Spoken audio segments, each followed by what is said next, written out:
my heart leaves my body. So I'm asking this child ngesiZulu.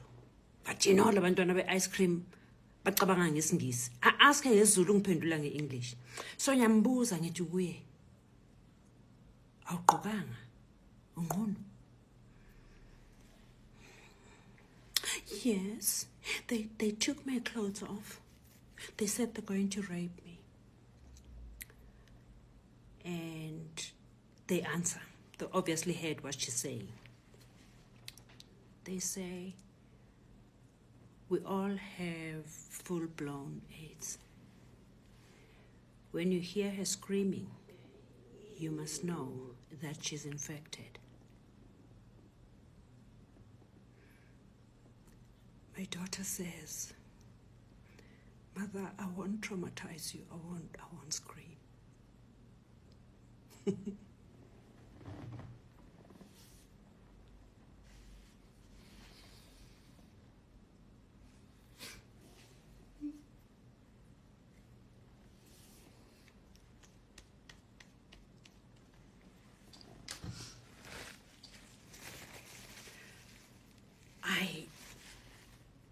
I start screaming.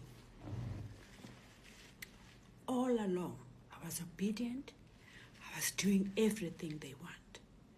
But you see what my daughter has just told me? It's not going to happen.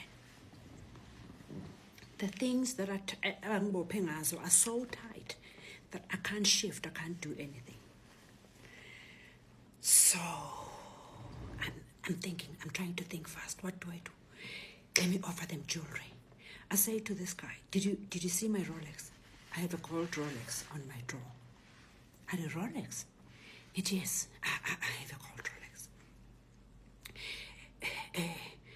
Come. How do I come? Like untie something so that I can come with you.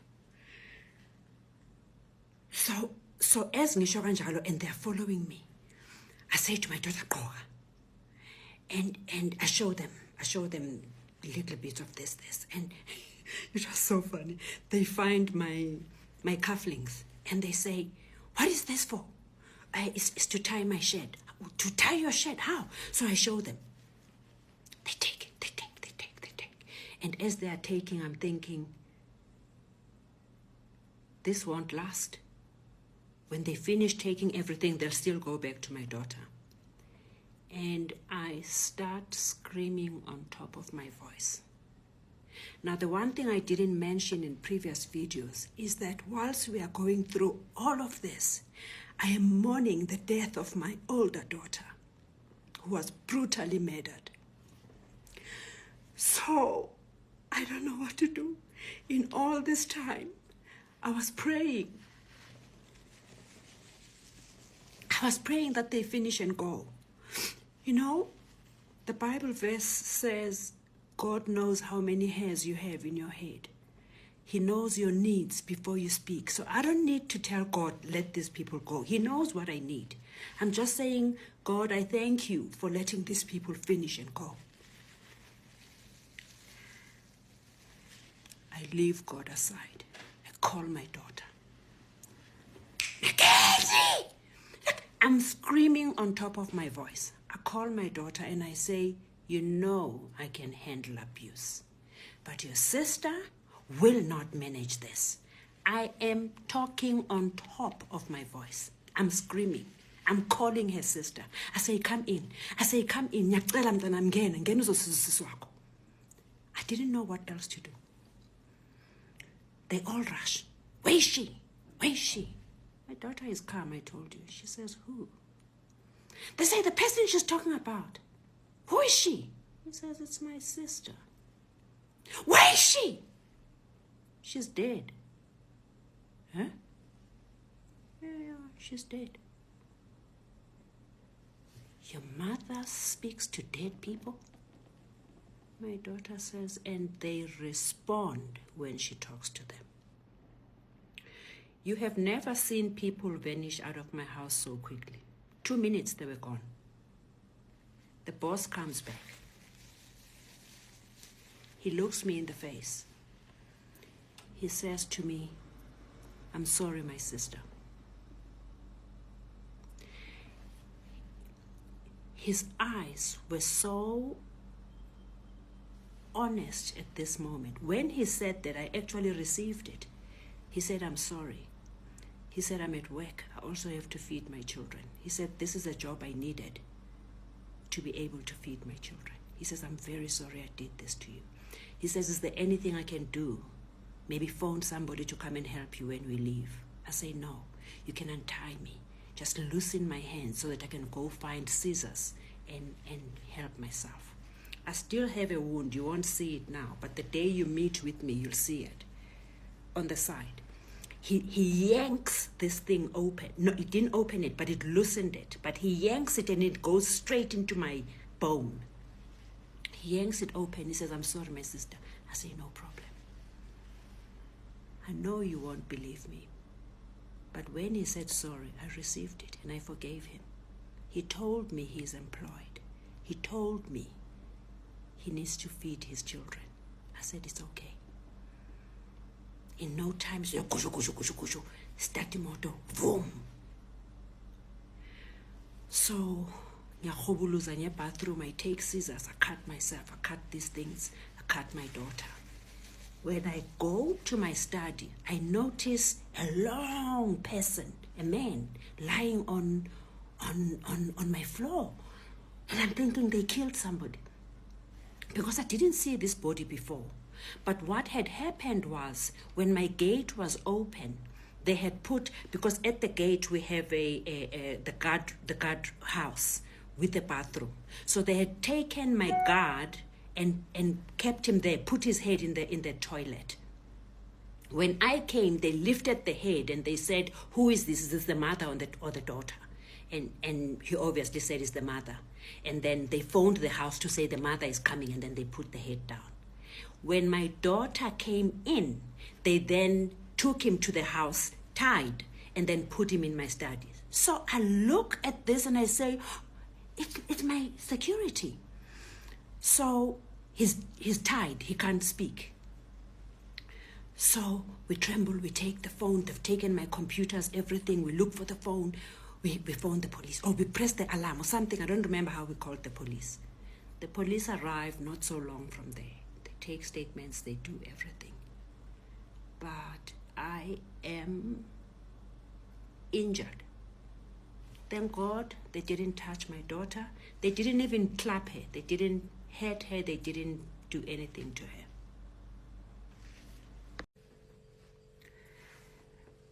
The emotional trauma that followed this ordeal, I can never explain it. I've had rough moments. I've seen a lot of bad things. As we continue on this journey, you will learn how much I have suffered in my life. But I must tell you this was the most traumatizing experience of my life.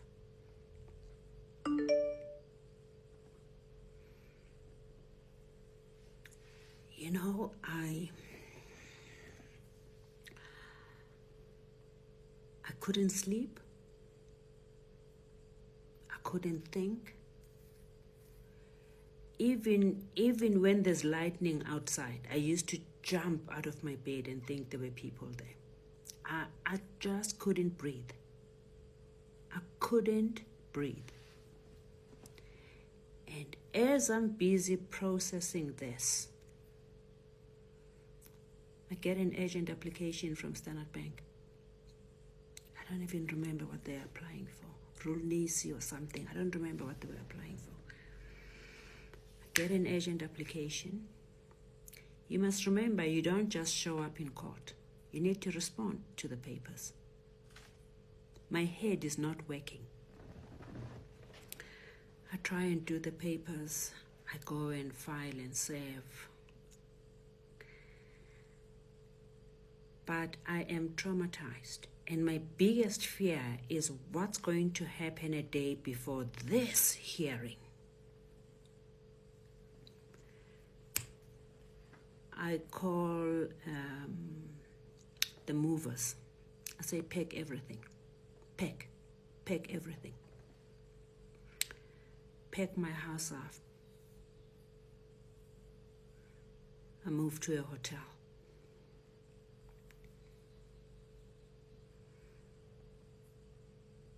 A day before this urgent hearing, we're at the hotel. I am finalizing the heads of argument. I'm putting things together, and my daughter says she's hungry. I say, order. So she ordered our meals. The food comes. My stomach is knotted. I can't eat. My daughter is hungry. I ask her to eat. She eats. I'm busy doing the papers. I'm filing everything in order.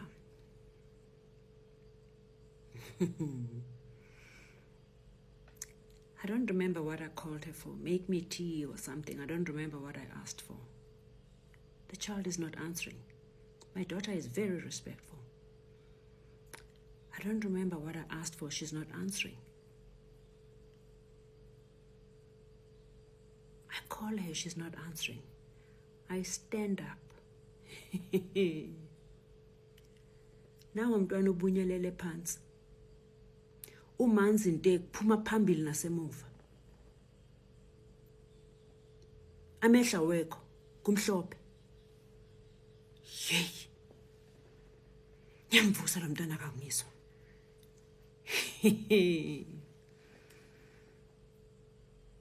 In that state, I take my phone to try and call the ambulance. My phone is blocked. I use the hotel's phone to call reception for help. The line is cut. I open the door. I run down. Oh, as I go out, press the lift is off. I take the steps. I run down like a mad woman. I go to reception. I take the phone. I say, ambulance, ambulance. We phone the ambulance. I'm on Discovery, so you've got this 911 thing. They arrive in no time. The people who come and attend to my daughter, they say, Madam, we can't take this person. She will not reach hospital. We need to first treat her here. I say, do whatever you can. I'm medically trained. I am shivering. I can't take this child. I can't even think what's wrong. I stand back. There was a young lady, very young lady. And she says, I need to do this. She gives her a drip. She gives her oxygen. She injects her. She does all the things she can do. In about half an hour, she starts coming back. She says, now we have to rush to hospital. They load her onto the stretcher. They leave. I take my car keys, I jump into my car, I follow them. We get to hospital. This woman understands the emergency at hand. She comes out, she pulls my child, and she runs in. They pump her.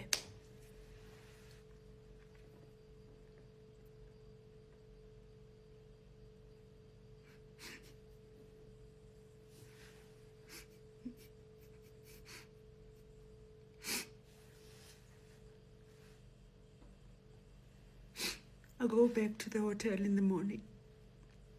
It was about, I don't know, maybe 3 o'clock when all of this happened, or maybe 2 o'clock when the ambulance came. I go back to the hotel in the morning. I put together all her vomit. Everything she excreted, I put it into different buckets. I did not eat, so I take the food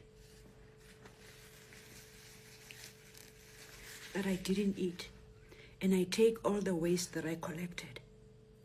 I run to a laboratory. I say to them, test everything and tell me what's in it. Will you believe me when I tell you that the poison in her vomit and her stool was the same poison in the food. Before I know it, it's time for court. If I don't arrive in court, they're going to grant an order in my absence. Who do you call at the time to go and stand for you in court? I leave my child in hospital, get into the car, drive to Pretoria. I walk in, I am a mess. I scream from the door, telling the judge what is happening. It was the kindest woman I had ever come across. As I walk in, the Standard Bank people are talking. They're addressing the people. Look, she's late. The judge flips. Didn't you hear? Her child is fighting for her life in hospital. Bangs the gavel. Cancel the entire thing. Go look after your daughter. Sanbonani. Namhlanje, before we start part 6, bengicela ukuphendula some recurring questions in your comments, please. I have grouped together the recurring questions into 7 groups, and I'm going to try and answer them now. If I pelele with video 1, I'll do 2 videos answering the questions, and then we can start with part 6. Number 1, how do you buy such an expensive car and then leave the bank without a copy of the installment sale agreement? This is a valid question. First, for this transaction, I never set foot at the bank. Everything happened at the dealership. The signing of the documents on the day I took delivery of the car was at the dealership. I remember it was between 6 and 7 at night. There was load shedding. Their generator had just blown up, and there was no electricity. It was dark when I went to collect my car. Then I was told about problems with printers and the electricity, but the main thing was that the bank has to first moderate the contract, co-sign, and then email it to me. So I said to them, no problem. So I'll collect the car when all of that is done. I'm not taking the car. So they panicked a bit, and there were conversations up and down. Eventually, the owner of the dealership came to me and said, Prof, here's what I'm offering you. Please take the car.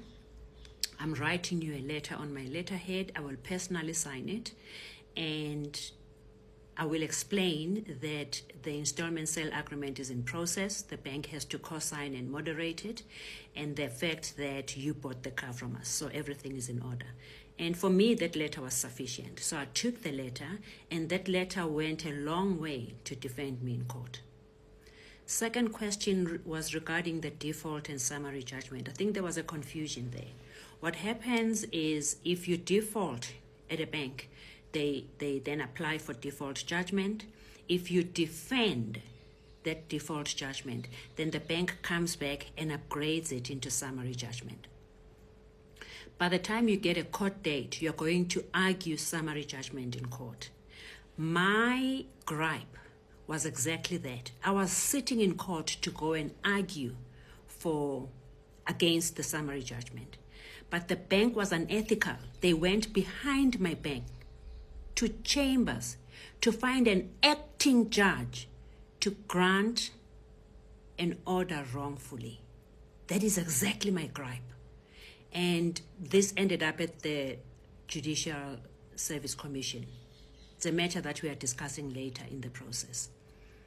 Third, somebody asked, why was I defending myself? Why did I have to prepare the applications myself? Why didn't I hire a lawyer? This is an imperative question. I was going to address it at the end, which I will, but I will just explain this. What banks or powerful people do, but especially banks, is they brief every law firm that has muscle. They give it work. and they look at all the smaller law firms and the individual lawyers that have got muscle, that have got a brain. They brief everybody so that when you go to anybody needing a lawyer to defend you against the bank, everybody tells you, I'm sorry, it's conflict of interest. They are my client. Nobody can touch you because they're all briefed. This is deliberate. It's a strategy, but we'll discuss it in another video. And somebody wanted to know why the judge questioned me for nearly 2 hours. Like, what kind of questions are those? The exam? No. So what happens in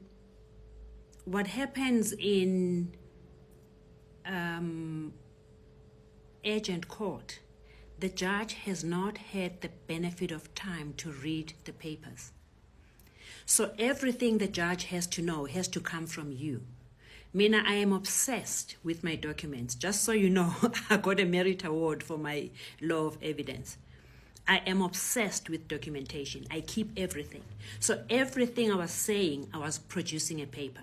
Everything I was saying, I was producing a paper. So it takes time for the judge to read and understand, then have more questions. So the process was slower because she didn't have the benefit of reading the papers beforehand. And somebody wanted to know about why did I say the National Credit Act was violated and they used my child as the buyer. Very simple. I told one of the CEOs, Mr. Ben Kruger, whose daughter was in the same class as my daughter at Rodin. This child had just finished school and just starting university. How could she be the buyer of a car worth millions? It just didn't make sense. But also that's in another video, the NCA entire explanation. Lastly, a lot of people want to know, with such a burden placed on people, how can a layman, somebody who gets a normal salary and who doesn't have this amount of courage and resources, how does that person survive an ordeal like this? You don't survive it. So this is another video as well, but that's why I established Hammond & Hammond Incorporated. And they wanted to know, this is a niche thing and she's going to charge so much. I don't take people's money. I just help you. You come to me with a problem and I help you. So the important question is, what assisted me to be granted the interdict to stay the writ of execution at agent court? This was simple. One, my evidence. Standard Bank's claim was a lie. They were claiming that I bought a car that I do not afford and that I don't have capacity to service the monthly installments. And for that reason, they want to repossess the car. My response to their lie was, first of all, producing the proof of payment where I paid cash for the car. Then I produced my bank statement from Switzerland that showed that money leaving my account coming to South Africa and the dealership rejecting that payment with the money going back to my account. I think they charged me, I don't remember, 200 francs or something for the transaction. But the money came, it was rejected in South Africa, then it went back to my account. Then, if you remember from the previous videos, I opened a separate escrow account. And from the day I stopped my payments to Standard Bank, I started paying into a separate account every month on the first of the month without fail. I didn't pay the correct installment. I paid the wrong installment that was nearly double that they were deducting. That is the amount of money I deposited on this account every month. So by the time I went to agent court, it was 17 months. I had 17 consecutive installments.